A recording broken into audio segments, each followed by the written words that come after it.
Okay guys, some people have had a problem with the hunting on their wb45 overhead valve that's mounted on their Mountfield self-propelled mowers and some of the other ones.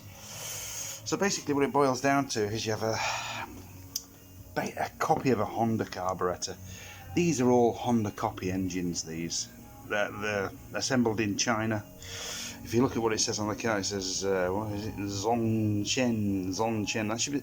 It's a rip-off of a K-Hin carburetor that was fitted to the GXV series of the Honda engines, and it's just that little bit cheaper. And they've decided to, instead of fit a choke, they fit the primal bulb, which just gives a rich purge of fuel through. The reason why most of these will give problems is dirt in your carburetor. There's several areas you might need to look at, realistically speaking. Obviously your main jet, that must be clear. Excuse my fingers. It must be clear. You must see daylight through it like that one. It's quite a big jet, but that's as clean as a whistle. I've just been through it with the compressor. Emulsion tube, make sure there's nothing in any of those mix holes on the side. That fits in the carburetor above your main jet. Your main jet sits like that and that's secured.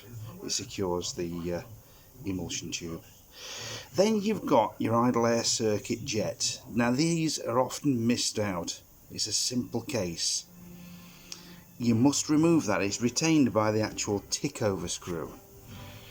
There's a tick over screw which sits on the carb at that point in that hole there, and then this little fella sits in there. Remove that, blow it through, and blow the case out on the actual carburetor. That's the #1 source of problems with hunting.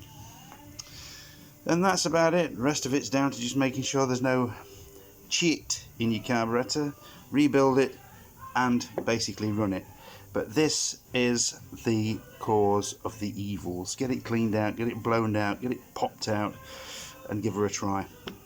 Okay, hope it helps. See you in a bit. Bye.